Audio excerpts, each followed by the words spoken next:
Oh, no.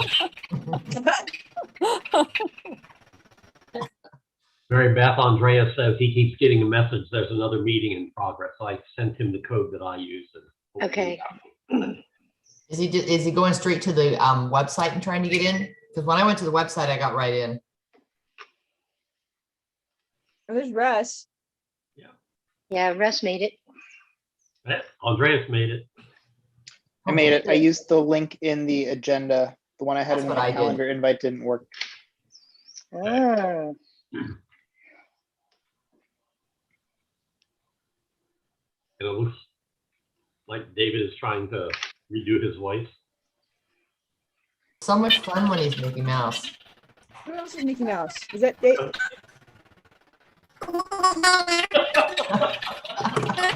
Maybe he needs subtitles.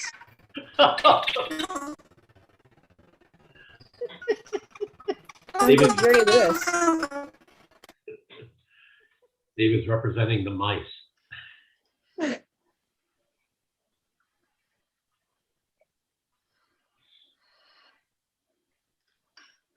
Is he the only one who does that? Uh-huh. he's done that. Eva Marshall, that happened to her once. Oh, Okay. And That's I think happened to there David, was yeah. somebody else. So let's see if David can jump back in and.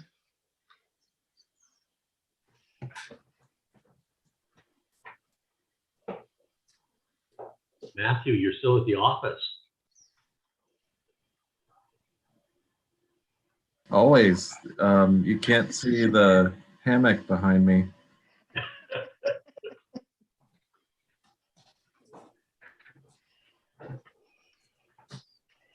Okay, well, here comes. You have a screen where it's you're actually out in nature, but you have a screen that makes it look like you're in the office, right? Yeah.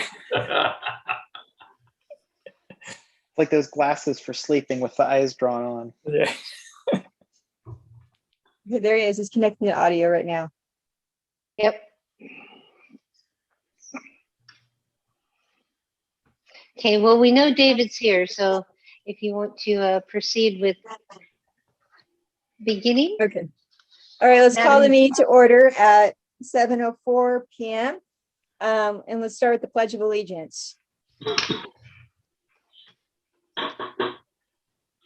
I pledge allegiance to the flag of the United States of America and to the republic for which it stands, one nation, under God, indivisible, with liberty and justice for all.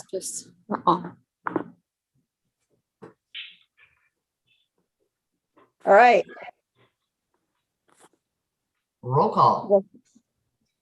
Okay. Vice Chair Stephanie Youngblood, I am here. Russ Kelly, Here. Martha Merriam, Here. Lorraine Theobald, Jesse Lunsford, Present. and auxiliary member David Ring, Here.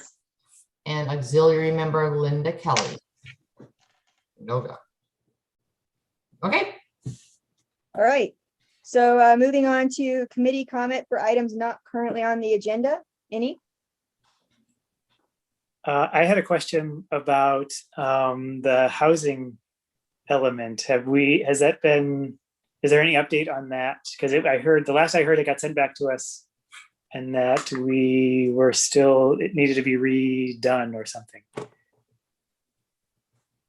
The status, David, is it has not been returned to us. We had a phone call with them to get some hints on what was necessary. There's going to be another phone call tomorrow about further things they're asking for. The letter is due back to the town on July 12th, so we have to wait for July 12th and see what they actually say. Okay. All right. Thank you. Yeah.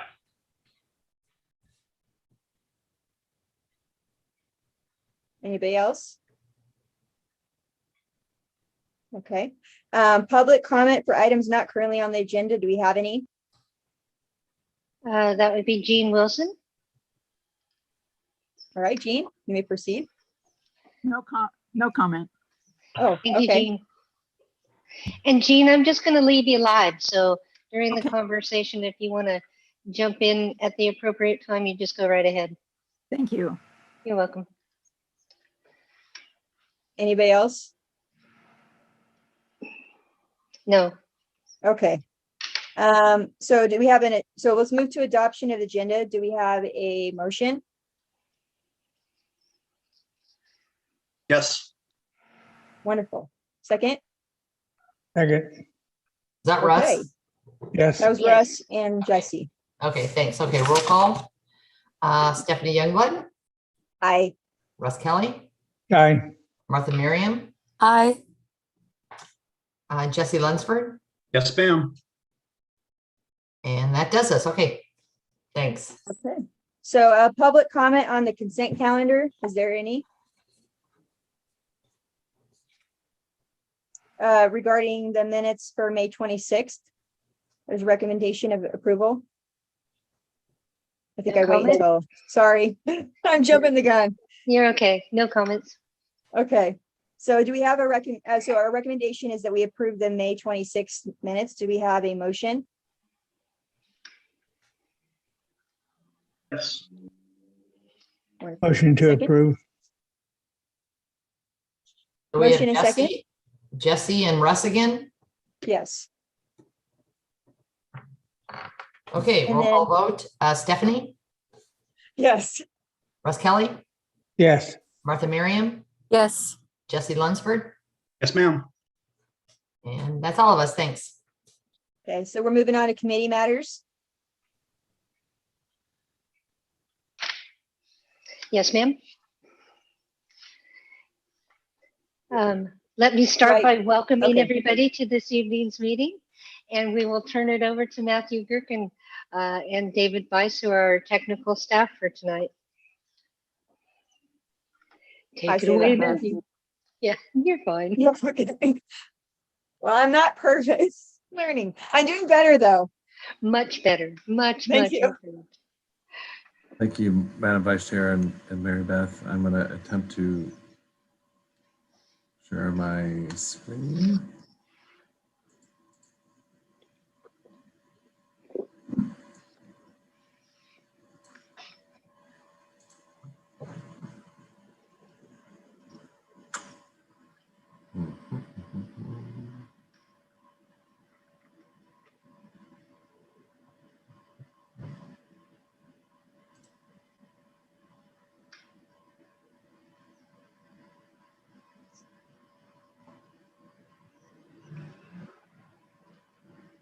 Is that right? Number 2, screen 2.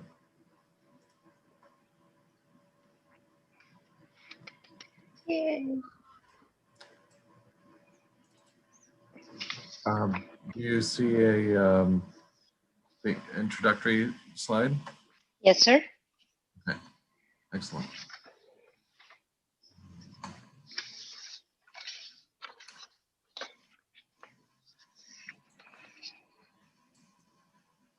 I don't know that I can advance the slides. Would that work? Yes.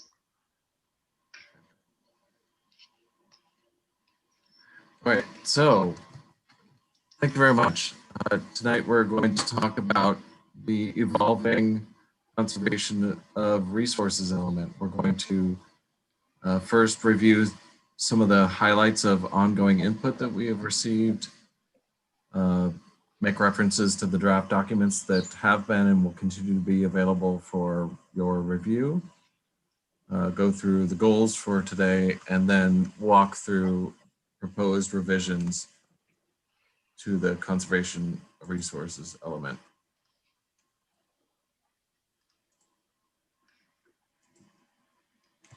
Highlights of existing input. Now this is the umbrella committee, so we've been getting comments from David's Biological Resources and Open Space Subcommittee, the Air Quality, Greenhouse Gas and Energy Subcommittee, and Melinda Peak's Cultural Resources Subcommittee. Some of the highlights are that there is an interest in understanding and developing policy that is sensitive to the interconnections between land use planning, planning for housing, transportation planning and effects on air quality, greenhouse gas emissions, and overall conservation of resources. We've also talked about, for a general plan that will be good for the next 20 years, we should have policy that stands the test of time, so that it's as useful in 2021 as it is in 2031. And one small part of that is, let's use nomenclature that is not likely to change. There are names of agencies or service organizations or other items that are likely to change during that time. Let's use more generalized references. But I think the bigger point is, let's develop policy that is not as much in the moment as it is looking out 20 years, if we can. Similarly, let's have policy and implementation language that avoids unnecessary use of technical jargon and acronyms, if we can. There's a certain amount of technical information that must be embodied in a general plan in order to be legible to future technical experts implementing that policy. But let's try to be clear in the language to the extent that we can. On greenhouse gas emissions and energy, two topics that are dynamic and tend to change pretty quickly. Let's be flexible relative to emerging technologies that might be available to the town later that could reduce greenhouse gas emissions and air pollutant emissions. Generalized support for the preservation of both prehistoric and historic resources.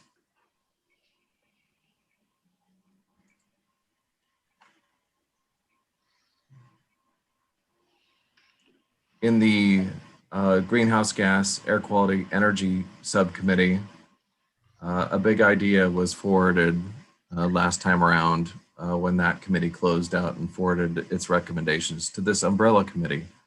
And that was based on seeing the tea leaves, actions elsewhere in California, including in Sacramento. There was consensus about a policy and implementation measure to limit the use of natural gas heating devices in future new development, and then also to promote the replacement and upgrade of where gas is in existing development. To promote and coordinate transit connections so that it's not necessary for as many people to drive a private vehicle to reach local and regional destinations, and a lot of commentary about the importance of preserving and expanding the urban forest, the local tree canopy, for emissions benefits, for urban heat island benefits, and for other benefits. You see, as we always have, the links to the existing documentation available for this committee's review as well as public review. So the goals, and I would invite anybody to pipe up and interrupt and contribute and add to the goals for today, as well as once we get into the element itself, are to review the latest changes. We're going to focus on the latest changes to the element, not all of the track changes this evening, and come to consensus and consider the subcommittee recommendations on the parts of the conservation element, conservation of resources element, where we do have the close of the subcommittees. The biological resources and open space subcommittee has not commenced, has not finished its work as of right now. So we won't have the recommendation of that particular subcommittee due to due to scheduling, basically. Do I have that right, Andy and Mary Beth? Yes. Correct. Okay. So we are, we're going to focus first on the material that has been blessed by those subcommittees, and then we will go back to biological resources and open space material, time permitting. Yeah, the next Biological and Open Space Committee meeting is July 8th on Thursday at 7 o'clock. And we left off at Oak Woodlands, so we should be able to wrap up Oak Woodlands within that meeting, so that your next meeting on July 28th, you'll be looking at whatever we don't finish today and whatever else they have coming forward. All right, thank you. Okay. So here in all its glory is the live element itself. And like I said, my intent is to focus on for air quality and greenhouse gas emissions and energy areas highlighted in green. And that means those were changes from the last subcommittee meeting. The rest of the changes that you see in track changes, you've already seen. So I just want to highlight what's changed since that point in time. However, as I scroll through, based on your review of this last iteration of the element, please stop me if you have questions, comments, or input on things that I don't explicitly raise this evening. So the first area that's changed is new policy encouraging the incorporation of technologies that are less polluting in new and existing development.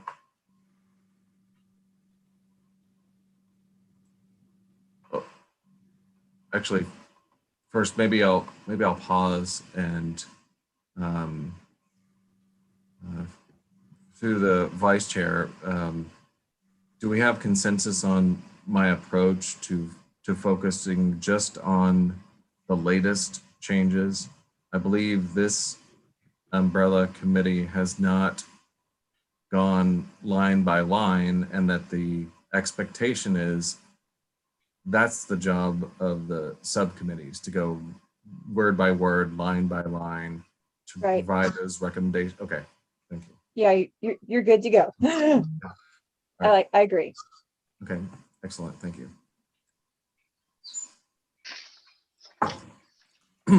So the first area is this new policy.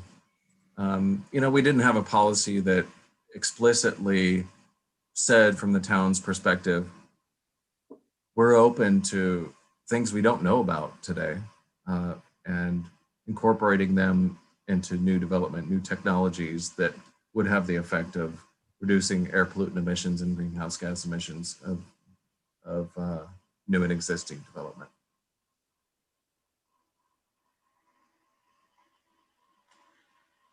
The second area I'd like to highlight is what I already foreshadowed, and this is a big change.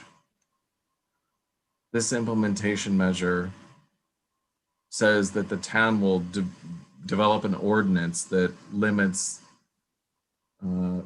installation of wood burning stoves and fireplaces, and also regulates and limits natural gas devices in new development. So not existing development. This is just newly proposed development. Moving away from natural gas to electrification, which reduces air pollutant emissions and greenhouse gas emissions locally. But it's not a blanket prohibition at this point. This is providing direction to the town to develop an ordinance that achieves those objectives with appropriate exemptions for what we've elected to highlight here is affordable housing, new development that's food-related establishments where natural gas is for cooking only, for manufacturing where natural gas is required, and where, due to the specific requirements of the proposed use, the use of all electric devices is demonstrated to be infeasible. So we're trying to provide some flexibility, but also moving the town in new development away from the use of natural gas. Do you know, Pause there. do you know why affordable housing was exempted there, since when it gets developed, it's going to be pretty dense? Yeah, this was in recognition that affordable housing already starts from a tough position in terms of making the numbers work, and also to indicate incentives for affordable housing development. But I think that's a great point to raise for consideration here. Perhaps it's a non sequitur to say there would be an exemption area for deed restricted, income restricted affordable housing. David? So I have a general comment and then a comment about this one specifically. So my general comment is, I noticed a lot of wills in this section, and it seems like there was a lot of, we used shall in a lot of other ones, and I don't know if that it matters, or if it matters to be consistent, or what. Yeah, that's a great. Oh, am I interrupting somebody? No, that was the comment on the general comment. David, when we combine these documents, we're going to do an edit to be consistent with the word will, shall, should, may. Okay. Because it's being done by so many different groups, we're not going to worry about that until we consolidate. Got it. Okay. It will be made one. Excellent. They should note that we are not going to consolidate will with may. Correct. Yeah. May is still going to be more soft than will. Good problem. Probably will be should or shall. I'm sorry, shall. We shall make an effort to be more consistent. Oh, thank God. Yes. Lorraine? So my comment on this particular implementation measure, though, this is stronger than what we had just kind of discussed in the public services committee, and I feel like I'm not opposed to it, but when we were in that committee, it seems like the way we were able to get consensus with that committee for not requiring gas in new developments was that they still had the option to do it. And so I'm not sure that this language would have passed that committee. So in that committee, David, they were talking about the requirement to put gas lines into a new subdivision. Right. And it was left that, yes, you're putting electrical lines in, communications lines in, but you're not mandated to put in gas lines. So. Right, but this seems like it's saying you are prohibited from doing it now. Yeah, in new development, you're right. You're right, and so my personal opinion is I like this. I think it should be prohibited, but I don't think that the other committee would have agreed with this language, and so I don't know that that's important because this is a different committee. But it's gonna if it's too different in multiple different elements, if we're trying to come at the same problem and we all have different approaches, if the planning commission and the town council are unaware that these types there's slightly different things going on, then I don't think they're going to catch it. And so I think it's our responsibility to point out to the commission first where there are differences between committees and get resolution on those. Okay, so I think that I would recommend, if it means anything, that this is one of those items that gets pointed out. because it definitely would not, if we had tried to prohibit this in the other element, I don't think it would not have passed. And Lorraine, you were next. Thank you. And thanks, David. I actually strongly support this formulation. I'm not sure exactly why in the first sentence you use an ordinance prohibiting the installation of wood burning stoves and fireplaces, but why do you include regulating and limiting? Why not just put an ordinance prohibiting the installation of wood burning stoves and fireplaces and natural gas devices in new developments? I don't exactly see what the difference is there.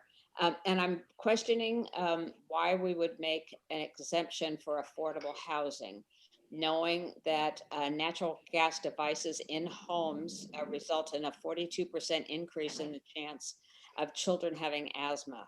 And one of the reasons for the high incidence of asthma, I mean, from the environmental justice community, is the presence of gas devices in the homes. And that's why we've tried to eliminate coal in homes, wood burning fireplaces. If we're looking 20 years out, it seems that protection of children from natural gas devices is important, and certainly wouldn't make an exemption saying it's okay to do it to people who are low income. That's my comments.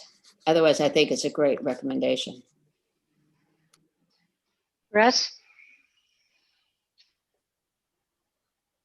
The problem I have with this one is that as I look at it and as I hear PG&E and others telling us we're having brownouts, we're having rolling brownouts now, how can you possibly put a load on us like that when we're already very much limited to what we can do with electricity?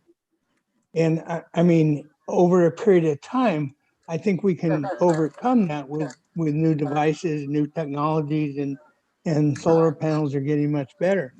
But to put something in here like this without identifying when we could possibly do it, without some kind of a commitment to be able to reach the power that you'd like to do. I mean, it sounds great and it can do a lot of things for us. However, it will cause a whole ton of problems with too many things unless we put something in there so that we can consider when we can actually do this. And I just think there needs to be some kind of a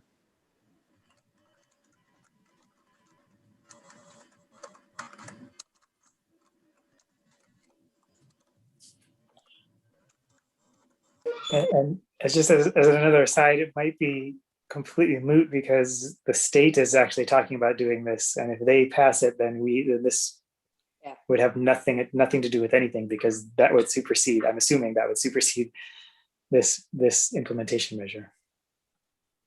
I like that added sentence, until such time as the state does do that, though.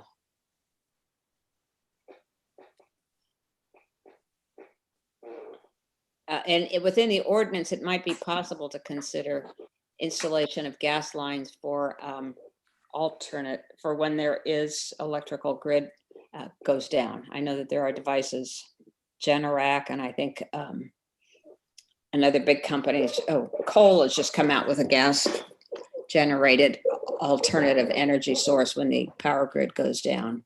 So that could be possibly in the ordinance as a exception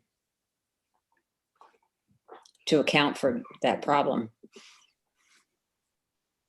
Could you say that again? There are devices that people install in their homes for specifically that are gas powered for when the electrical grid goes down. And a couple of the companies, one's Coal, the other's Generac. I think that in terms of coordinating with the electricity reliability, part of the ordinance should consider gas-fired devices and to prevent people who rely on electricity, such as, homebound, or people who are on specific medical devices that can't, or hospitals that should be allowed to have gas powered devices as an alternative source of energy and for when the electrical grid goes down. Thank you. You could almost write it so that you limit everything that's gas except for power generation. Because then you see everything would be electrical. You would just generate electricity using gas. The problem with that, though, is that you'd have to have gas running into your home, and developers aren't going to put it in there.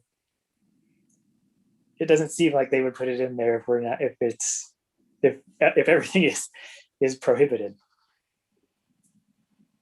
Right. Russ, One of the things that happens here again is that if you want to run a generator on a regular basis, you have to have a permit. You can't just run out and run a generator. It costs a lot of money for a permit. You have to get it re-permitted every so often. It puts a lot of things on the homeowner that I don't think we should be putting on the homeowners.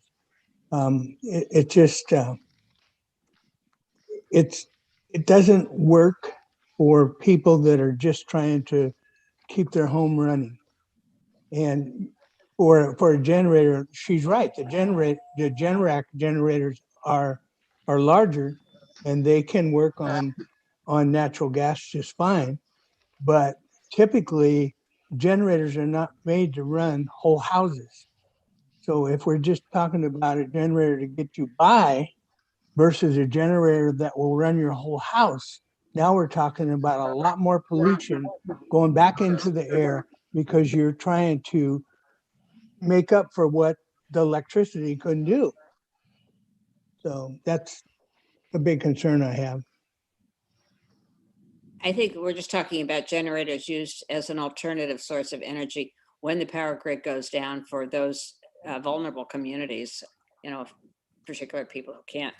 I think a lot of generators that people use in emergencies are powered by diesel, which is even more vile than natural gas.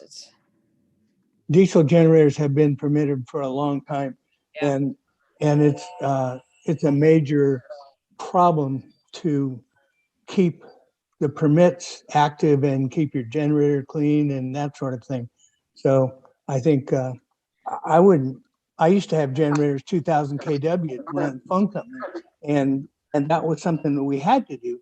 But I think homeowners would not mind going to natural gas, and in fact it would be cheaper and less polluting, I believe. I don't have the exact facts on that, but I still have a problem with permitting and all the things that go along with that just to be able to run your house.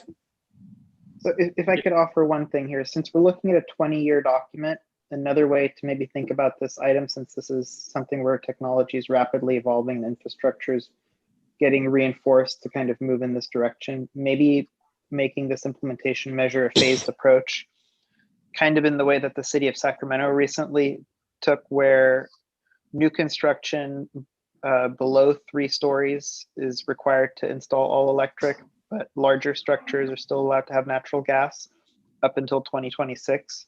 So maybe there's some sort of phased approach that the city or the town ordinance could take, where we allow certain types of structures to still install natural gas for some number of years, and then make the longer term goal to eliminate it altogether as infrastructure is maybe a bit more robust and technology evolves a bit further. Just something to think about. Russ, I was going to say, I live in Placer County, and we went looking at a Generac system, and the county made it really easy. Their permitting process is almost streamlined. Costs are reduced because they know of the energy outages. So I'm not sure in Loomis what the requirements are for a generator, but I know in Placer County it was really easy and not expensive.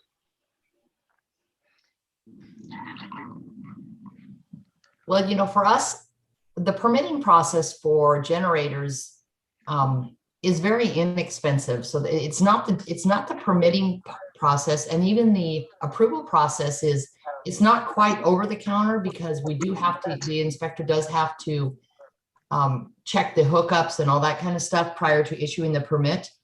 Our permits are only 1% of the cost of the job. So the cost to the consumer is not in the permitting, but it's the unit itself. The unit of what they have to purchase is certainly not in the realm that all people will be able to immediately bring on board, or we would have more of them doing it.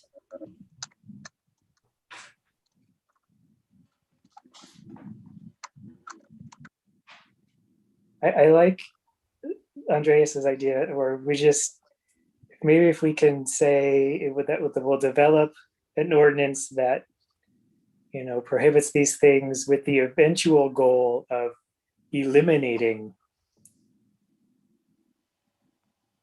all of those things in all of those things, period. And then leave it up to the council to figure out how they want to handle it. And yet the discussion kind of talked about the state doing things which would Right. float down to the building code. And, you know, if the state won't allow it, then even the building code won't allow it and it'll go away. But it's a tough subject. I agree with putting something in here to indicate that this would be very good if a lot of things fall into place.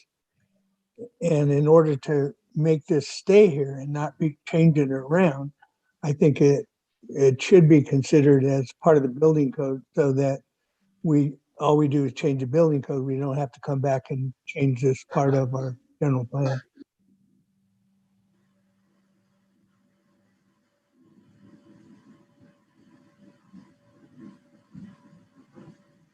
So just for clarity here, the biggest concern is the natural gas, right? In terms of providing that flexibility. I mean, we've got, you know, prohibiting is a pretty strong word in this implementation measure with regards to wood burning. And it sounds as though that's acceptable to most people. But regulating and limiting kind of offers that flexibility, I think, that you guys are all speaking to. And we could maybe perhaps revise that language in terms of emphasizing how that is a part of the evolution of technology, as well as, yeah, I think Matthew's got it here. I question one other thing, which is the town will provide exemptions related to natural gas devices for affordable housing. I think it should probably be may consider exemptions. Yeah. Because many food establishments can easily switch to non-gas stoves. That's not, and heating, and so I think they should have the option, but they don't have to do it. I think that came up when there were a few restaurant kind of situations like walks that really don't work the same way on electricity as they do gas. That kind of special situation. Yeah, that's changed too, though. I understand the pizza place likes gas too. And I think it should be considered, but I don't think they have to do it.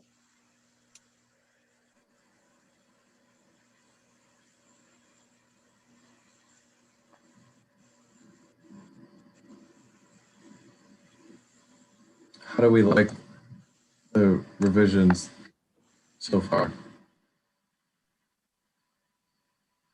The only question I have is, did we make any decision on affordable housing? I was unaware of that Lorraine brought up about 42% more asthma in children in gas-fired places.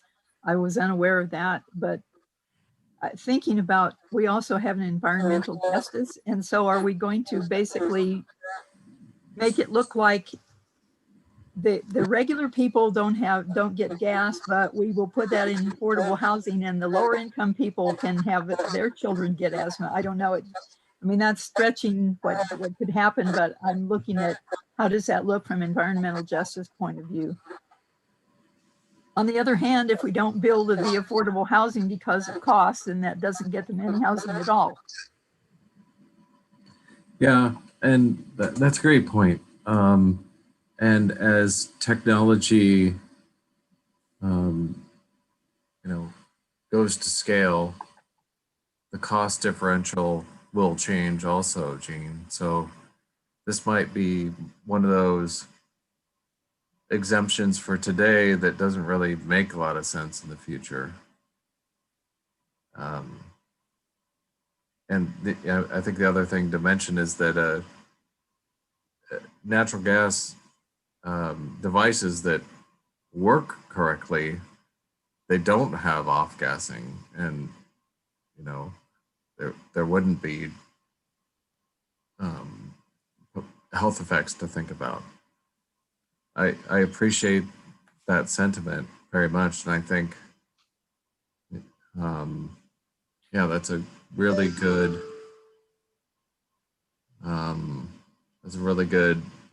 thing to pause about here. I think you can, because so my suggestion is maybe you could, so it says the town will consider exemptions and then get rid of everything until it says where natural gas is required and where due to the, because right now it says we're only going to consider affordable housing and cooking, and are those the only two? And so maybe there's other ones that I'm not thinking of or that you didn't think of, and that gives the council the ability to take into account other things. I mean, hopefully they would take those into account anyway, but then it doesn't, I guess, require them to focus so heavily on the affordable housing. It's pretty broad in the sense that it lists manufacturing and other things with specific requirements. Right, so that's what I'm saying. So if you cut out this, so it says the town, so if it said the town will consider exemptions where natural gas is required and where due to the specific requirements of the proposed use, the use of all electric devices is demonstrated to be feasible. Like I think that would make sense, and that would be, it would get rid of all of our worries about the affordable housing, and it would still say we can put it in if it has to be. Yeah.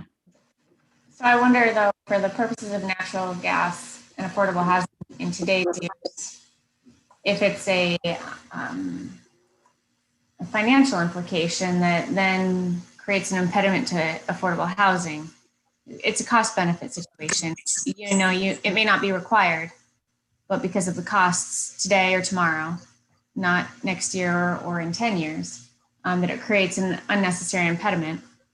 It's also unfortunate where you don't meet that requirement, but you disqualify a developer from interest because of this requirement. And another opportunity is, because I think technology is improving in regards to natural gas and reducing health risks associated with it, especially for the purposes of single family or multi-unit housing, not industrial use. I think the highest risk is when you're in a situation where you have very poor ventilation, and when you offer the opportunity for the exemption for new development, in the case particularly affordable housing, because of this more kind of financial consideration, I guess, and reducing impediments to affordable housing, the town has an opportunity to consider that other design features are implemented to ensure the health risks are reduced, right? So it's a bit of a trade-off, but if there's a reason that they have approved the natural gas use within affordable housing, but see that design features are implemented. I think this is a general plan, and what David's recommendation is very appropriate for a general plan. And I think when the town then commissions the ordinance be developed, all these details can be discussed. I really think this is getting way too much detail in a general plan. I think Dave really is excellent. And I think it does resolve a lot of these problems. And I'm a little confused because at this point in time, it is expensive to put in gas lines. They require a whole other union group that comes in. So I'm not sure that it isn't cheaper to not install gas than it is to make everything electrical. But I think that should be up to the town council and how they deal with it, and they should consider it.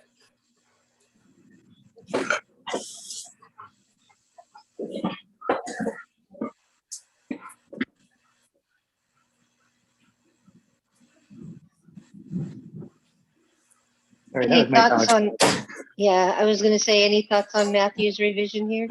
I actually like this better than what I proposed. I like it.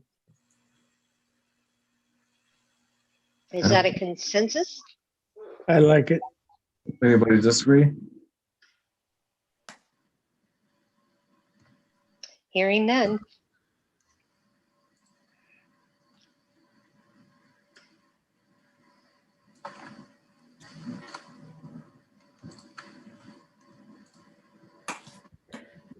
Okay. Thank you all very much.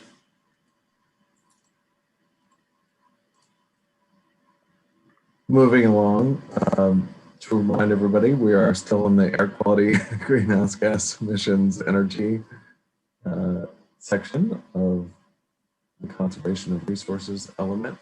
The next area where there was change was in reaction to comments from a previous committee meeting where we added this implementation measure for the town to coordinate with local and regional transit organizations and transportation planning agencies to work to increase connectivity between complementary forms of transit with the intent to improve availability and accessibility of alternative transportation options to access key local and regional destinations.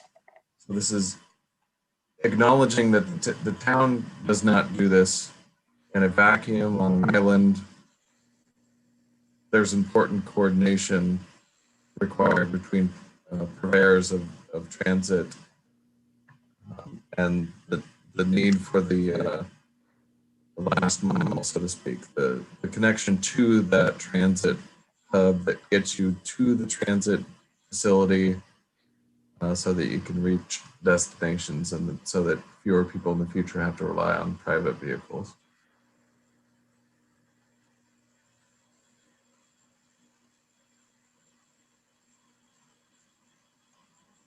Okay, hearing no. I like it all except for the key.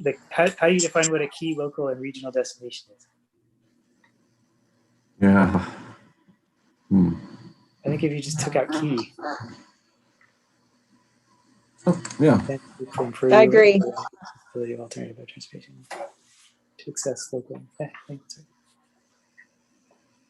I mean, David, in this sort of situation where we're talking about things that cost money, you know, trails, bricks and mortar stuff, we often like to throw in something like priority or key, you know, something like that, so that you can decide which ones to do first. So that, but I think that strikeout is good. Any objections? Okay.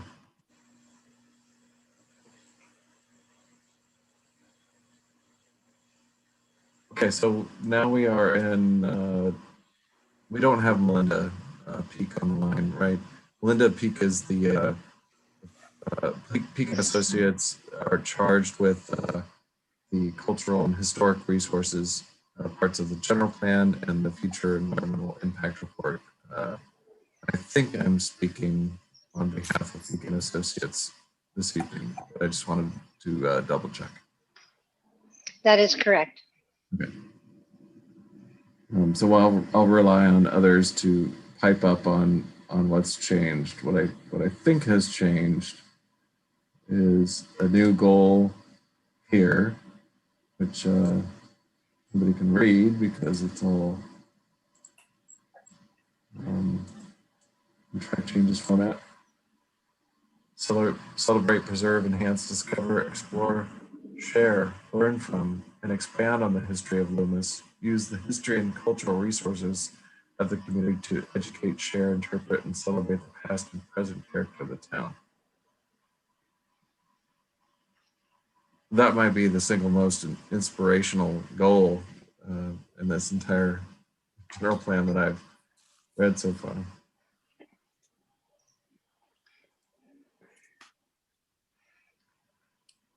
Another new implementation measure is 1.1.1.3.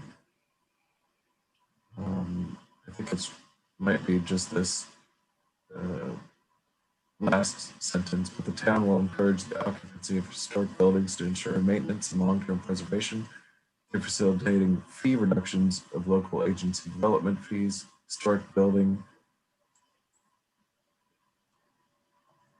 may be defined as any building over 45 years old and meeting the criteria set by the town.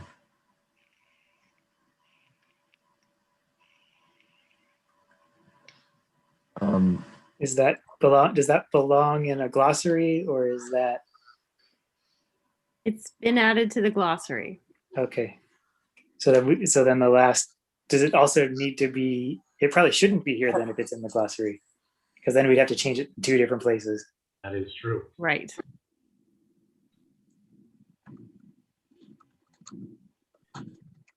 David, you're really becoming the policy planner writer. I was, to be honest, I was actually wondering if you guys were hungry.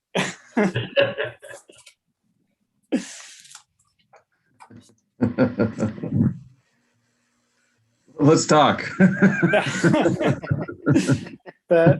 Is it really 45 years is defined in the? Well, it's funny. 50 years under California and federal guidance, but it's 45 years because a lot of planning projects take up to 5 years. So you want to give yourself some warning. Because my house is older than that, and so I'm wondering, do I get any, fee reductions or local agency development fees coming my way because I'm still living in it? Well, if the town does a survey and determines that there's they have to tell me that it's historic. Yeah. And then develop the Mills Act program to the important part. Benefits. It's like the barrier. The first barrier to entry is the age, but the more important one is the criteria. So associated with important events in California history, persons, places, events in California, that part is the higher bar. But I have the same question about myself when I turned 45 last year. Do I get any tax benefits because I'm historic now? Look forward to. Jean Wilson has a comment, please. Well, I was linking, looking at the criteria that are going to have to be set for this. And then I look at the next policy down about significant alteration of two down, alteration of the buildings. And, it gives me a little pause there because, I'm only familiar with the things you see on this old house, really on historic buildings and all the regulations that they have to get into. And I'm thinking that's not really Loomis. So when we get to that next one, that probably needs a little discussion too, as far as, okay, we have criteria that are going to be set, I presume, by the town council with hearings. And then how are people going to feel about it's not just demolition, it's if you're going to be changing it significantly, I suppose, adding on or anything like that. You can discuss it when you get to that one.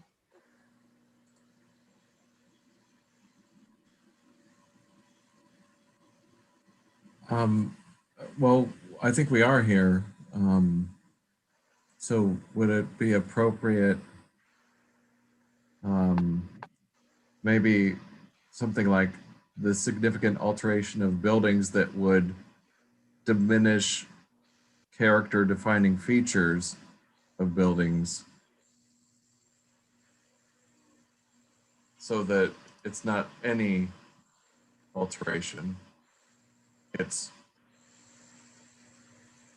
providing some, I think this is what you're getting at, providing some flexibility so that alterations that, you know, would make a building be used, would make it useful, would make it be occupied and therefore maintained over time are okay, as long as they don't diminish the character defining features of buildings that are deemed to be historically valuable.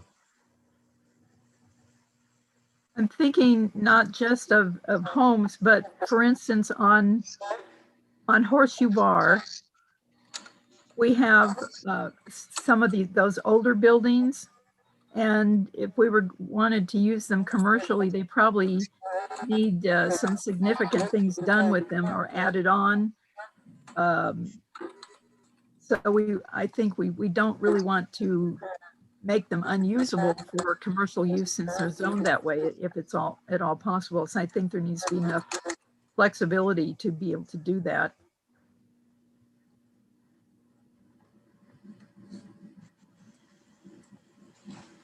The implementation measure directly below that kind of gives that to you, but it's all the two are almost contradictory, almost. Because one says we can't significantly alter it, and then the other says let's be flexible about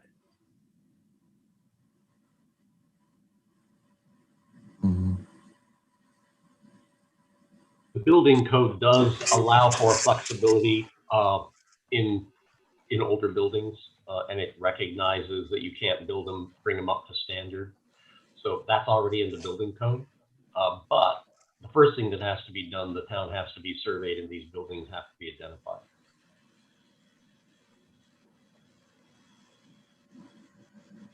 So do we have that as an implementation measure?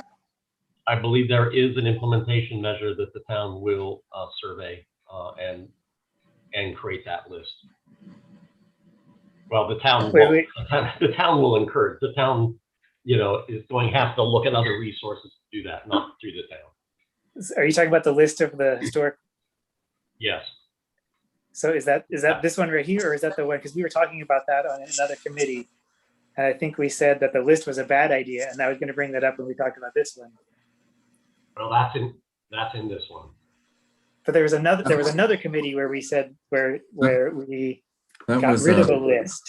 That was is that related to seismic and reinforced masonry. Yeah. So actually, that was on my questions. Was when we get to that one. When we get to that one, was whether having another list is a good idea.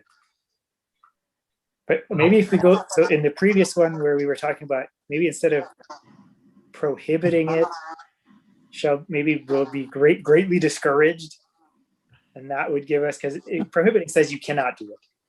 But if you're trying to give them the flexibility in the implementation measure that you are, then it should be. It isn't prohibited, because you're actually you're changing it. You're giving them the flexibility in the implementation measure just below it. Am I misreading it, or does that make sense? Well, how about you step back? Does the town want to inventory the town? At the current time, I don't think there are any buildings in the town that meet the federal or state standard. So we're really looking at a town standard. And is that something the town wants to do? And if it isn't, because of these issues, then all these policies should be removed. If it is, then you do have to create a list, because you can't find it of significance to the town of Loomis unless you do that list. And I know, Gene, I think you brought up the bridge, you know, and it doesn't meet, you know, state standards to be historic, but, you know, there is significance to the town of Loomis. So it's something like that you would want to identify. So is there a downside to making a list of historic sites? For the seismic one, it completely made sense, because if you made a list of the seismic site, the sites that were seismically deficient, we'll say, then the town knows all about them and the insurance rates change. Are there any other deterrents that exists because we put a building? Are there any deterrents that would come up for not making the list of historic sites? Well, the policies we're talking about right now, if you had a building that was on the historic site or a structure, it would make a difference. If not, then it doesn't. So that's kind of the question. What do you want to do? Well, and I think it makes a difference of whether it's just deemed to be locally important or if it's deemed to be something that could be registered. Right. And locally important is up to the town to determine what they do and don't do for locally important buildings. As I recall, Melinda did think there were some buildings that might qualify for the Federal Register. Is that correct, Christy? But they haven't been surveyed? I don't know. I can't confirm that. All right. Stephanie wrote in the chat, extenuating circumstances or at the town's discretion for updating, just as a suggestion.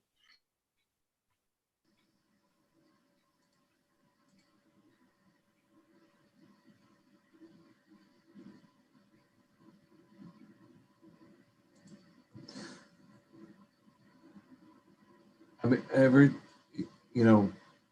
everything here is at the town's discretion. The compilation of the list is, and then how feasibility here is determined ultimately is the town's discretion. And I guess a significant alteration would also be under the town's discretion too. So I guess if you're going to, you can prohibit it with the understanding that significant alteration is defined by the town. Maybe could we? I don't know if Stephanie is in the chat because her audio doesn't work, but could I get a little elaboration on extenuating circumstances? I think that you're adding to the discourse here. I was just throwing out those words because I know how you're saying like prohibiting and like you have flexibility 1 minute, you're saying prohibiting the next minute. So maybe working that out somehow where it says under extenuating, I cannot talk, help me here. Extenuating circumstances, we would be updating, like we're not prohibiting, but there are circumstances where things have to be updated. There's situations where things shouldn't be, and then to the town's discretion as far as making the decision whether, because David was talking about something earlier where there's certain buildings that shouldn't be and there's certain buildings that should. So try to merge those two things together so you don't have a contradiction. That's why I was kind of bringing it up there, because he's right. You can't prohibit it for everything and then be flexible 1 minute. So I don't know. Yeah.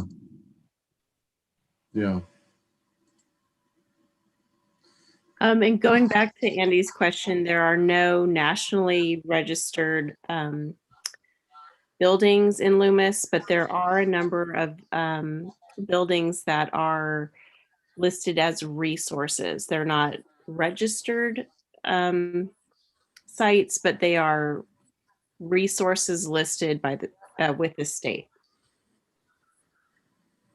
Can we get a copy of that list? It's in the setting.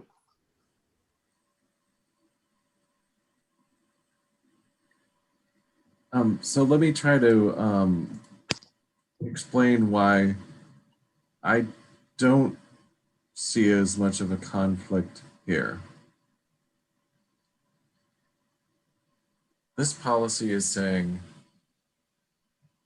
for historically valuable buildings, we're prohibiting alteration in cases where alternatives for reuse are found to be feasible. So that's already at some amount of flexibility where if you can demonstrate that no alternatives for reuse are found to be feasible, then that's your flexibility for alteration of buildings deemed to be historically valuable.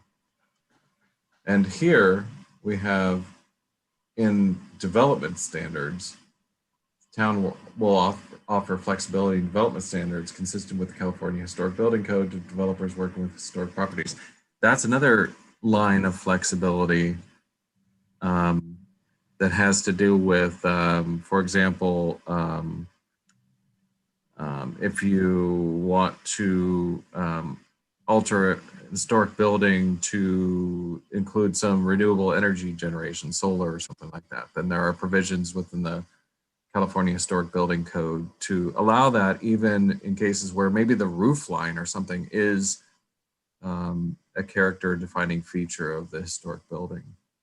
So I think there's not, maybe in practice, like Andy says, it's all about the list and how that's defined and what's determined to be historically valuable to the town. And in that process, there will be also some narrowing to prevent undue effects on property owners. But also in the flexibility that's offered within the language of this policy and this implementation measure, I do see some additional flexibility apart from how the list is assembled. And, you know, I didn't write this language, but I don't see maybe as much potential for conflict as some of the other voices have shared. Would this allow a situation such as adding on to a building, say a home or a business, that is a significant alteration, but this seems to prohibit that unless it can be reused as is. In other words, if you can still live there or have a business there, then it wouldn't allow you to expand. Let's say your family grew and you needed to, you know, add on to an old, very small house, and that's often the case. Or a business, let's say one of the Queen Anne style on Taylor, on the Horseshoe Bar, if you needed to expand that, could you do that?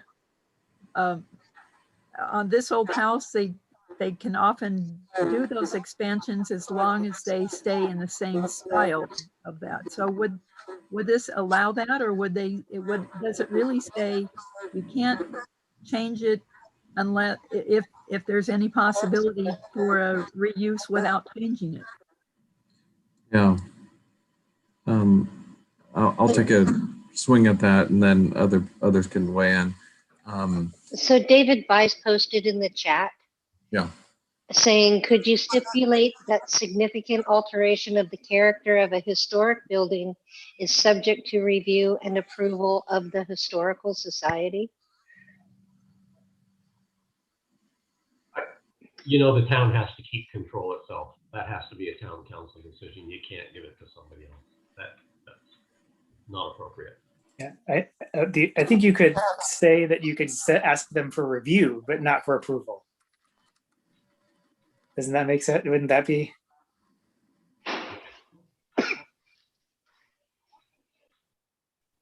I think that's good language, Matthew, because that's really the intent. And I think, Gene, you're absolutely right. If somebody wants to add on and make the building larger, to have a viable business, they should be able to do that. I want to be sensitive to that recommendation of the Historical Society. I think that's one of those things that if, like, let's say we have an important historic building that's identified by the town, and then we have a project that comes along that would alter that.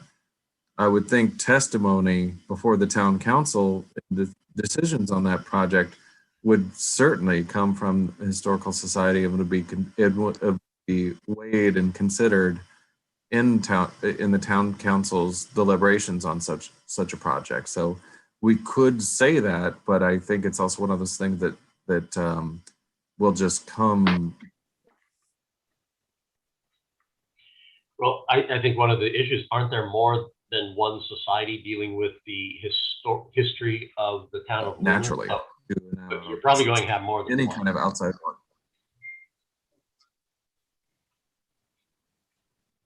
Actually, if you put it on the agenda for the town council to look at that, or the planning commission to look at that, you'll get the folks from town to come out and address that. You don't have to ask them, they'll come.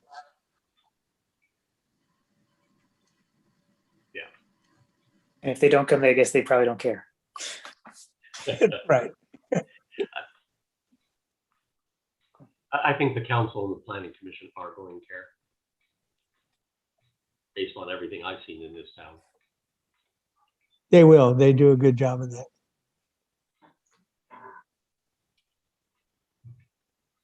I like the character defining part.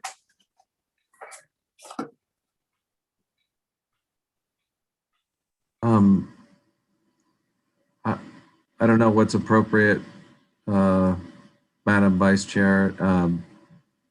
Do we seek consensus on this from the committee, from alternates, from public members participating? You know, what's the protocol here? The committee is the one who votes. Yeah. Okay. Yeah.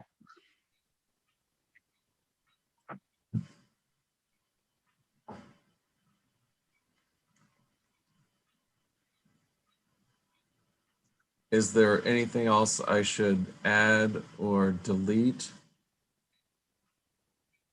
here? So who decides on what is feasible when somebody else owns a building? And they may have, I remember way back when the Heritage Foundation owned the depot and sheds. And for us to be able to go through and work on those and to be able to bring them up to usable space, that was money that we didn't have and money that the town didn't have. So it's, matter of fact, it wasn't even a town when we did it, I don't think. But it's, I mean, it wasn't an incorporated town. But, you know, fortunately, some things, some bad things happened to create some good things to make it, to save the depot and to be able to have the Blue Goose Shed. So it's, you know, I'm all for the reuse, but who decides on feasible? Going to be town council, Russ, and if they want guidelines on feasible, they could write them, but guidelines on feasible don't go into the general plan. Okay, I agree with that. The term feasible, so I just typed this little note here, but I'm thinking more about, I guess, the CEQA realm. And so with a lot of these policies, especially as they relate to the conservation of resources element, we're going to both be dealing with general plan consistency type issues that are the purview and discretion of Loomis, subject to, well, that are the discretion of the town. And then we're going to be bumping also into topics that have to do with California Environmental Quality Act, and feasibility has a very specific meaning within CEQA. So we have a building that is historically significant and actions are proposed. And then we have this policy talking about feasibility for reuse. And there could be some overlap in the definition of feasibility as it stands in the statutes and CEQA guidelines and applicable precedent case law. Feasibility has to do with social, technological, economic feasibility, things about being able to control property. There's a whole discourse there on that topic. And I guess I probably agree, Andy, that maybe we shouldn't attempt to define that because it's in the general plan itself. But I just wanted to explain my note here before deleting it. Okay. I actually think the CEQA definition is pretty damn good. and is pretty allowing of times to change. You know, it's, I don't know how the lawyers on the call feel about that, but that's my opinion. I think it looks good as drafted, and then as Anders said, getting into more detail at the council level. Okay, thank you. Any objections for moving ahead? Nope. Okay. No. Okay. All right. Let's see. Okay, so we deleted this clause based on a previous umbrella committee meeting.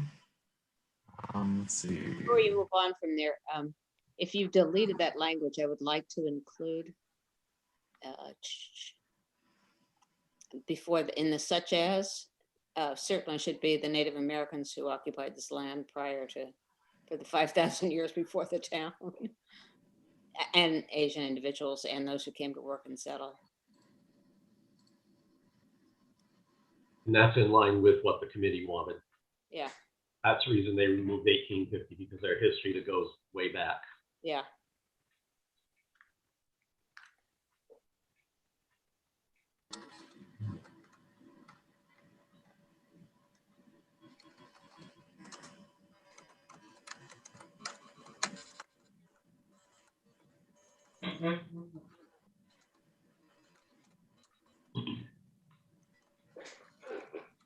Ask somebody else to write this. Who's an expert on this topic? You know, I'm thinking, Matthew, if you go take a look at the setting and take a look at the various groups that are discussed in the setting, you could just refer to those and do this after the meeting. I don't think we need to, but I would go to the setting since it was well vetted, and just highlight the groups in this section. Yes. I mean, you could almost just say prehistory and prehistory. Yeah, I would say if it's a little more vague, you're not leaving anyone out. Yeah. Well, true.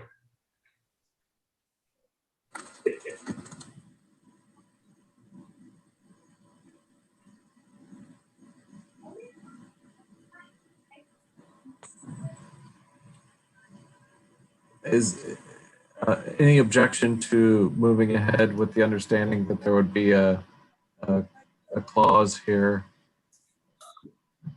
a such as clause, or maybe this is good enough?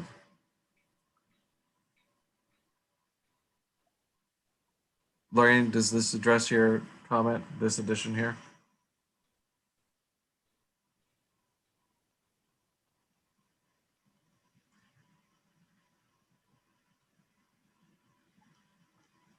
Lorraine, you're muted.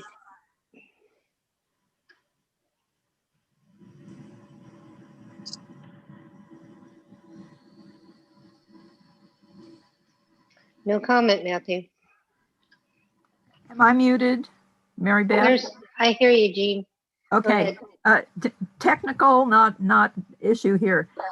Shouldn't we say the town shall use its rather than their? Yes. Thank you. Jean, were you an English teacher? I was once a high school English teacher, and it was an English major. So You're as bad as my wife catching my writing style.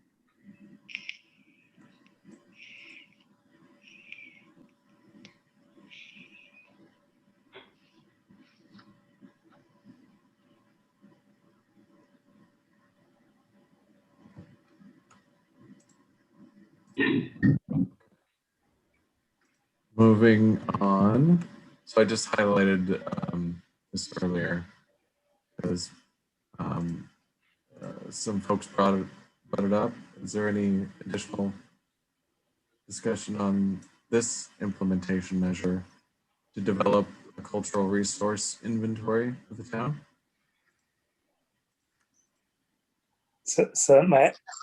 I'm rereading it, and it sounds like it's. So I read it a second time, and now I'm reading a third time because the second time it said something different to me. So are they considering preparing a cultural resources inventory, or are they considering coordinating preparing a cultural resources? Coordinating. So it says they're going, so does this say they will prepare a inventory and they should consider the coordination of it? No, the town is not, this policy is, the town will not prepare the inventory. So they'll coordinate with other groups to prepare an inventory. Okay. So then, should consider be there? If that's what you're saying, the town shall coordinate with Loomis Basin to prepare cultural resource, or they should consider it. I mean, I guess that's a question. Shall consider to me is kind of functionally equivalent to a may. True, that is true. So they may coordinate, and I agree with that sentiment. But that's not what you were saying, Andrews. That's you were saying that the consideration was the. Well, the discussion was that the town is not going to do this survey. There's just not the resources to do it. Therefore, the town would work with these other agencies if they so desired to do such a survey. And then there's a whole lot of discussion about Sierra College students, high school students, all kinds of things about how that can be done. Yeah, so I feel like that needs to be a little word, like if they can consider coordinating, I think that's, or I don't know, and others in the community to prepare a cultural resources inventory of the town. It just sounds a little funky to me. Yeah. But along those lines, because we were talking about the high school and Sierra College, I did reach out to several of the other professors in Sierra College, and I had 0 responses. So that doesn't mean that they're not interested. It probably means that it was near the end of the semester, and now it's summer, and they haven't checked their email, and now it's lost. And so I think if I sent it again halfway through a semester, not at the beginning, or maybe I don't know. Yeah. I might be able to convince other people to do it, but I just said I did do my job that Stephanie required of me, but nobody responded. Delegated. Yeah, At least you tried. I did. It's not your fault they're checked out and ready for summer. That's right. I hope this doesn't mean that this gets stuck on Mary Beth and Carol, though.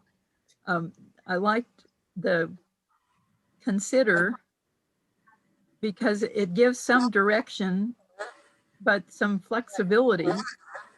May just says, oh, well, you can do it or not do it.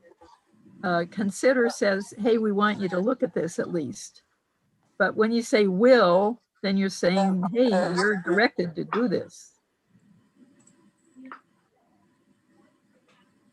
Good point. Andreas, that's a really good point. I think that is different than saying may. So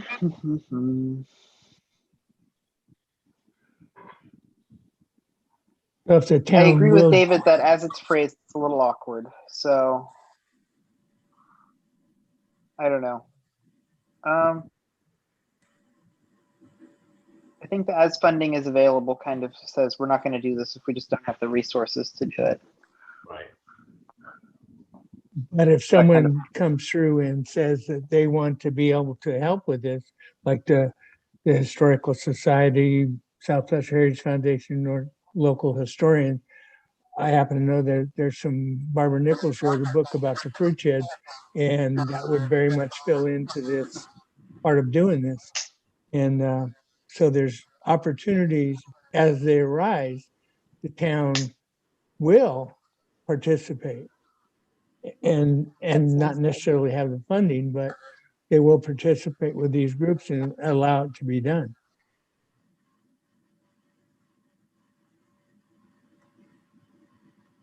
I think that sounds good. Open to participation. Yeah.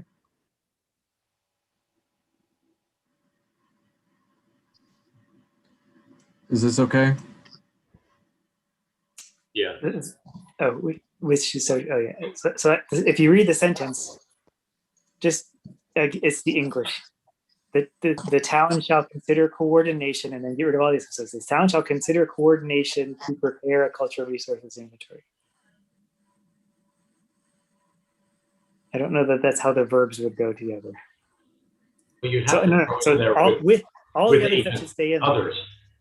You'd And have others to in the put the word community. others in there, I think, David, to make it a complete sentence. So the town shall consider coordination with others in the community to prepare a cultural resources inventory.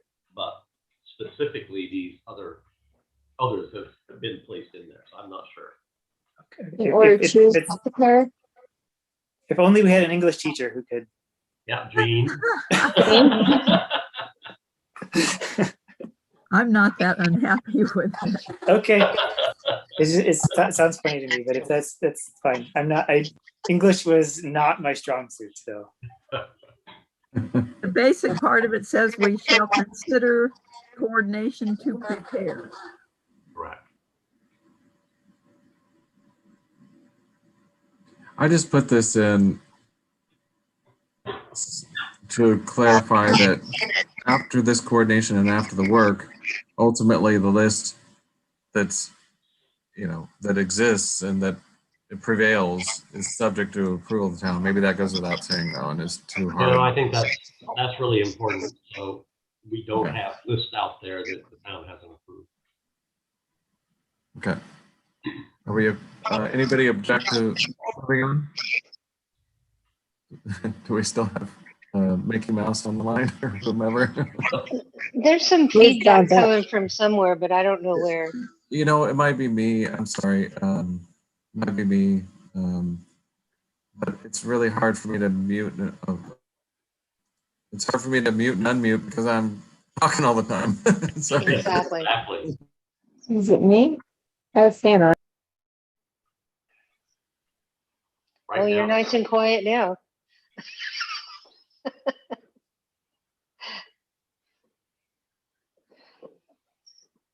Perfect.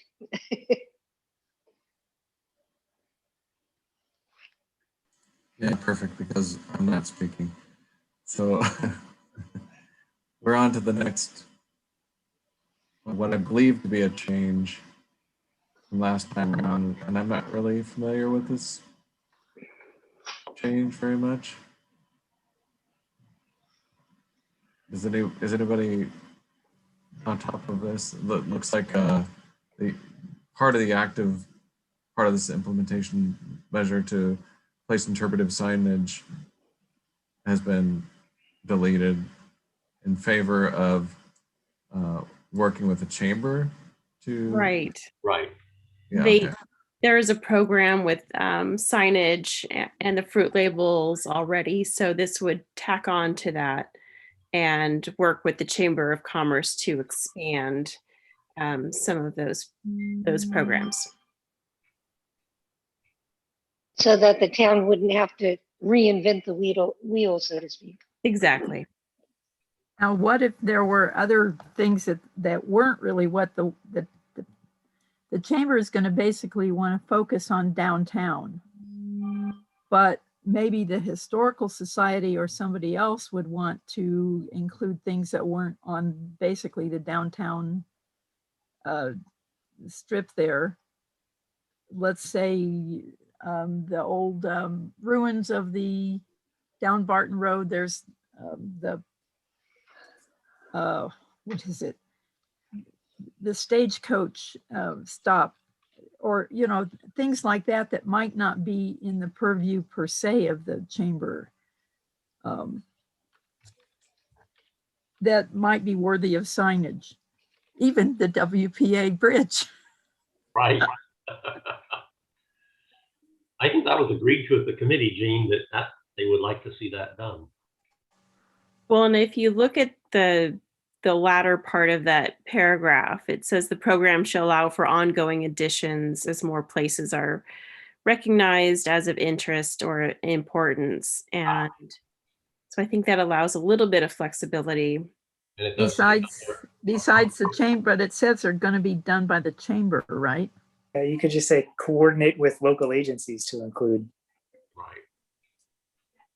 Because And down that- at the very last sentence says chamber, town, or other appropriate agencies. So it's Right. Exactly. Okay.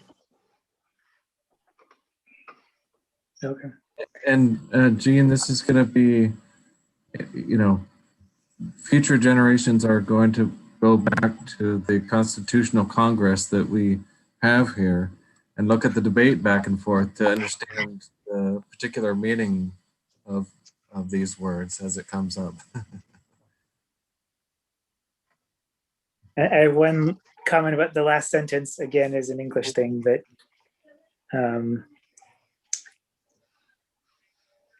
the way you list it is like you're starting a list. So it can include text, a QR code, and that's all. Like there's no, or like if you just said a text or a QR code system, or maybe a QR code system, or, or I don't know, some emerging technologies, but some other way of doing it. But otherwise, something deleted, was something deleted maybe and doesn't show up now? Think so. There's no series. like if you just got rid of the comma and put in the or. Yeah. Because some places we might want an Uh, actual physical sign, although that's Yeah. more expensive, but we might want it someplace. But if you, but now that I've said or there, that means they can only include Yeah. And or. text and or. But then what if there's some other sign? What if we come up with holograms that work? We could never put those in because hologram. that's what it says. The future. Well, IR glasses are coming. So. Yeah, or yeah, AR, yeah, same thing. An older So- version says or other appropriate method. There you go. I think that's Right, that's good. That sounds better. I think it just got accidentally cut out.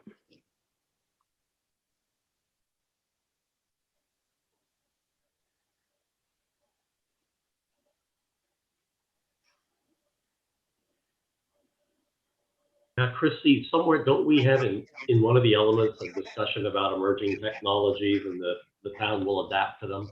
Yeah, in public services and facilities. Yeah. And I think that applies to anything happening in the town, not just. Yes. Yeah. We don't have that crystal ball, but I'm sure there'll be new things that will come up.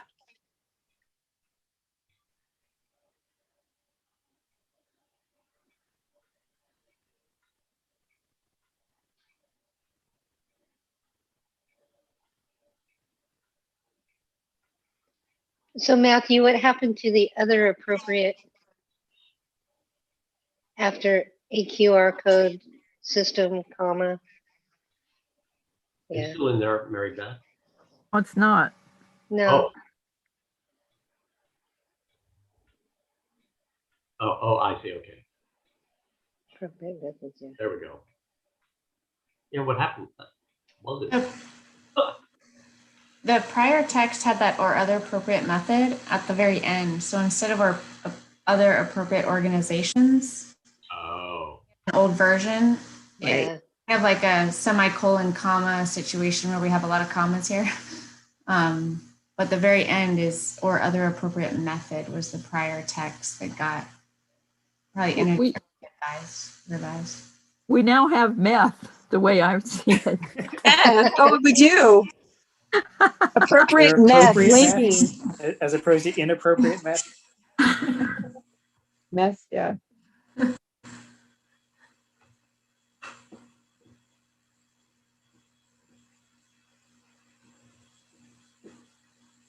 Now it's gone altogether. Oh, Interesting. Appropriate interpret. You want one method or do you want more than one method? Yeah. Yeah. That Here. sounds good, Andres. It's a system made by the chamber, comma, town. So it's either chamber or town or something. We have a comma confusion, I think. Maybe it's something we can clean up, but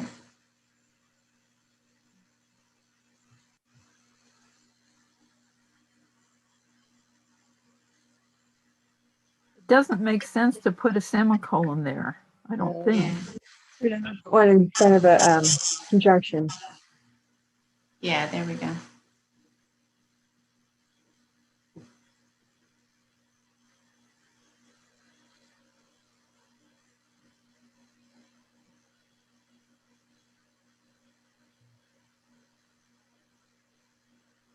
There's no verb in that. Yeah. Yeah, it doesn't look right. It But I probably don't- should have it was better with the text, comma, QR code, comma, or the other, or other methods. Or other appropriate interpretive methods. Maintain, kind of like a. So. I think you can Maintaining. get rid of the linking to online text. Well, does that matter? Does it matter? Like, because there you're saying the online text is maintained by anybody, You're right. which And is it may not be text. I mean, with glasses Right. coming out, you may actually see a video. and we don't want to require the town to maintain it. No.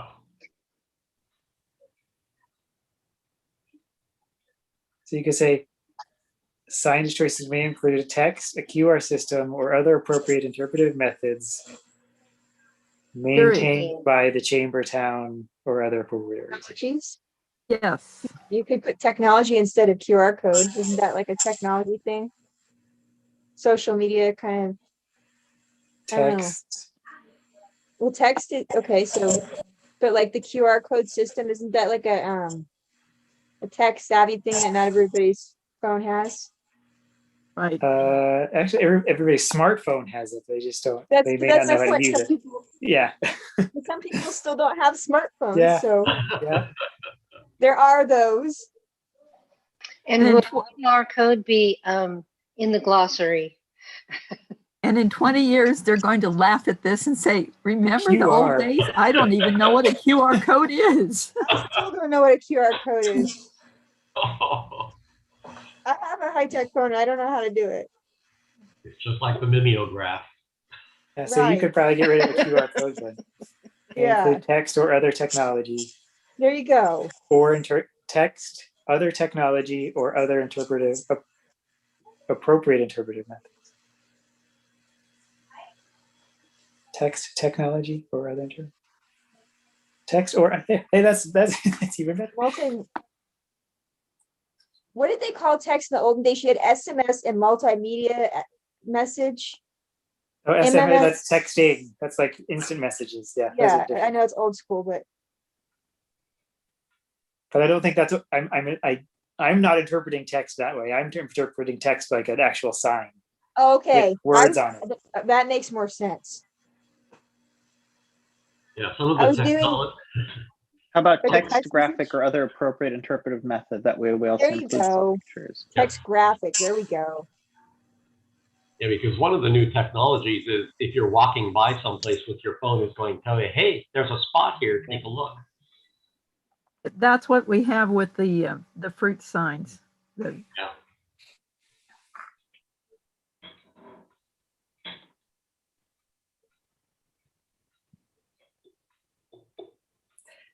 It's funny because I feel like while we do this, we spend 20 minutes talking about commas, but it seems ridiculous. But then you read about how billion-dollar settlements take place because somebody forgot a comma, or they put an or where they meant to put an and it's like this stuff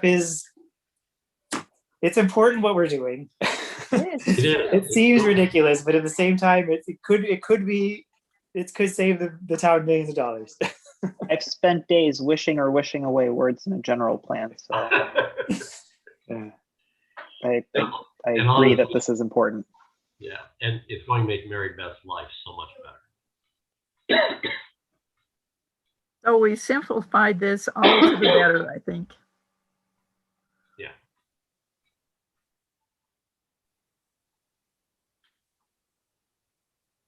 Everybody good?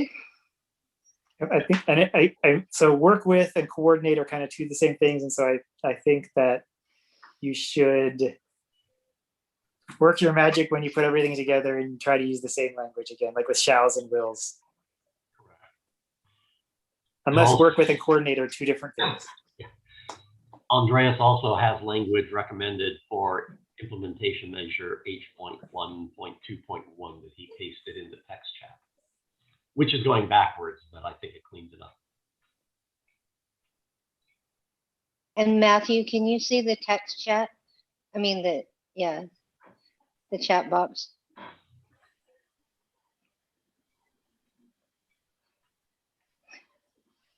So what Andrea said about H.1.1.2.1 is the town may consider coordination with the Loomis Basin Historical Society, the South Placer Heritage Foundation, school groups, local historians, and others in the community to prepare a cultural resource inventory as resources permit. Any such cultural resource inventory shall be subject to the adoption of the town council before being considered an official document of the town. A set of local standards for listing in this inventory should be devised. The survey could be completed by created districts, historic themes, or any grouping desired.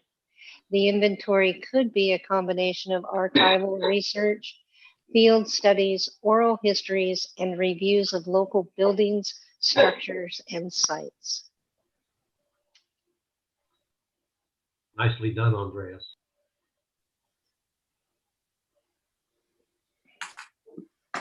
Sounds like a lawyer wrote that. The main thing that I've changed is that I turned the first sentence into two because I think it was kind of two distinct concepts. So I actually like it.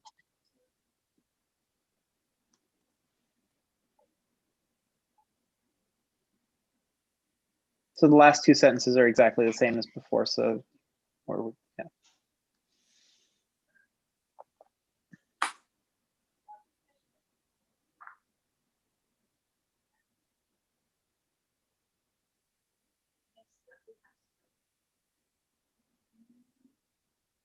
We can take out the as funding is available at the top. Yeah, that's different than what he posted, but the town shall consider coordination. Yeah, it sounds I had better. may consider. As resources permit, yeah. Yeah. So just change the shall to a may at the beginning, and I think then we're.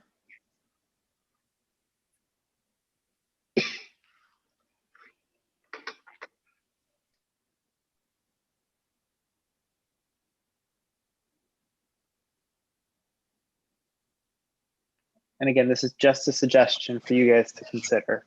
I'm not trying to step on toes here, just an attempt at cleaning up the concepts I heard discussed. It's more concise.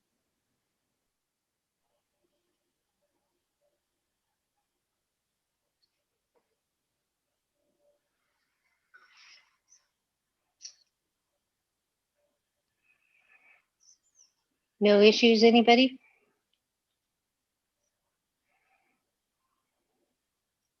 Good.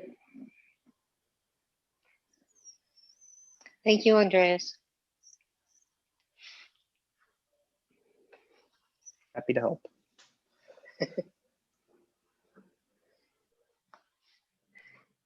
You always feel like the Wizard of Oz, kind of out there in the background, and the all ever knowing and powerful Oz.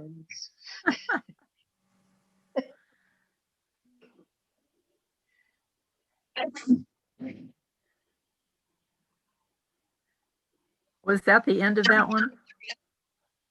I think that was an accident. Was that the end of that one? Are we at the end of cultural? Yes. Oh, I had a request to go back to the introduction to it. The copy that I looked at this afternoon in introduction bullet point 4 had cities instead of towns. I don't know if it's been corrected since then, but that was what I saw this afternoon. In introduction bullet point 4 said cities instead of towns. Page 6-14.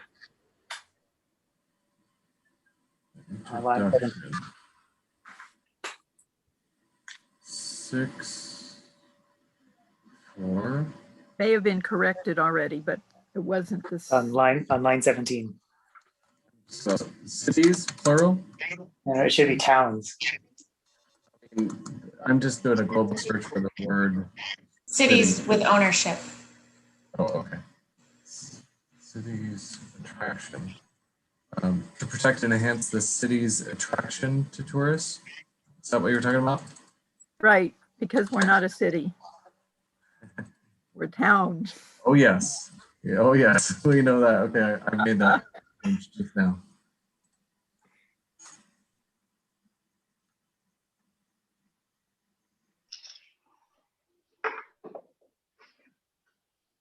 Thank you.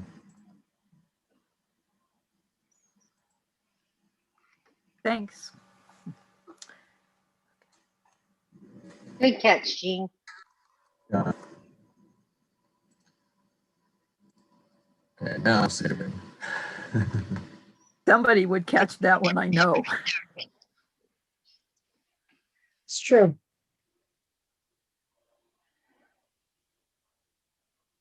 So are we at recommendation right now, or are we still, No, your committee is not done yet because we still need to get the completed biological section before you can make a recommendation. okay. Do we move to public comment, or are we at the point where we just leave both public comment and committee assignment? Because our committee assignments, we're still continuing, correct? Do we want to open it up for public comment? I'm just asking, because I'm going through the agenda. I'm trying to follow it, but I know that because we're not done. Yeah, What do you guys think? yes, your assignment is to continue. And I think one of the other assignments, Mary Beth is going to send you the glossary in its present form, Okay. because we really do want you to look at that. Just be aware, and Christy, correct me on this, but I think you're still going through the volume 2 documents, such as the bike trail plan. What I was doing today. So, And there have been some additions. So so, what you see online is not the latest and greatest. so you're going to give that to Mary Beth before she sends it out. Okay. Absolutely. But we really want you to take a look at the glossary. As we were discussing tonight, words mean a lot. So. Yes, and I found the glossary from the 2010 Parks Master Plan, which was not adopted. So I've noted those items in there. They do have some definitions that cover some things that we need to add, but it wasn't adopted. So let's take a close look at that language to make sure that's what the town wants to say. And Parks and Recreation will be discussing some of those things tomorrow night, correct? Right. Or afternoon, I can't report that. Tomorrow. So I'd say open it up to public comment then, Stephanie. Okay, let's open this up to public comment. Jean Wilson.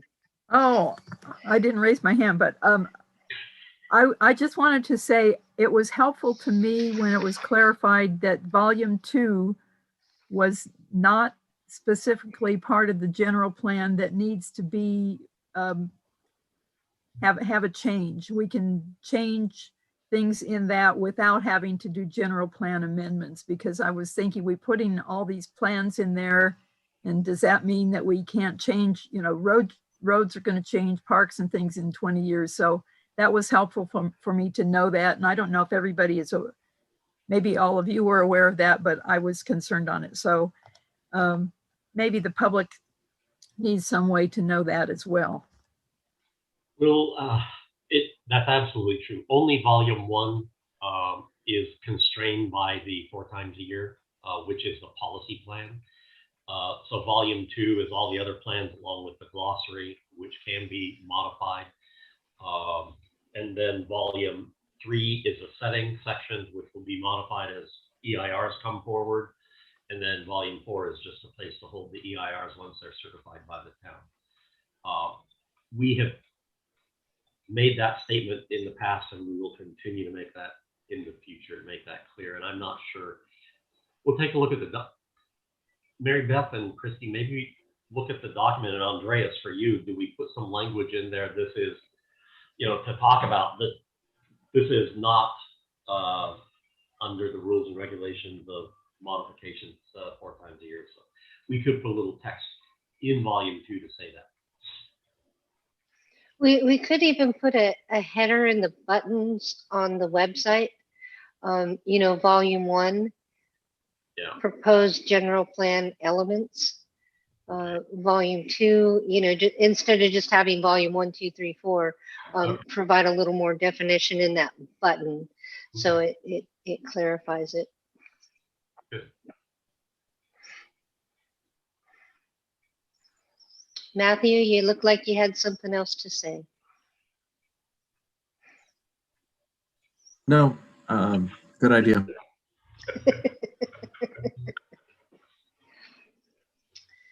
So I will be sending out the glossary. Jean's public comment was really good. Your committee assignment would be to review the glossary. As soon as we have that biological and open or biological committee meeting on July 8th, and we get those revisions back, we will send them out to the umbrella committee for you to review for your next meeting of July 28th, which is a Wednesday at 7 p.m. We'll see you back here. One thing that the town manager is looking to do, even now with subcommittee meetings, is instead of me being here in my office, I will be at the depot. So members of the public that wish to participate and can't, whether it's via phone or internet or something like that, they will be able to go to the depot to publicly participate. So, you know, that's definitely everybody's choice. If you want to stay at home and Zoom in, that's fine.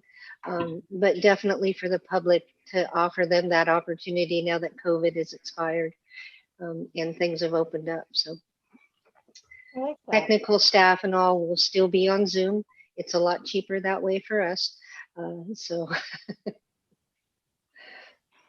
Yeah, and the updated response and comment list with the comments from the 2 open public forums should be up early next week. So take a look for that. Those were both good sessions. How is the attendance at those? I didn't count, but I think there was probably 40 to 45 people on Tuesday night and 25 to 30 people on Saturday. 15. Yeah. Oh, oh, bigger to me. The depot makes it look like there's a lot of people in there. Okay. Yeah. But it was Saturday afternoon and very hot. It Yes, was. it was.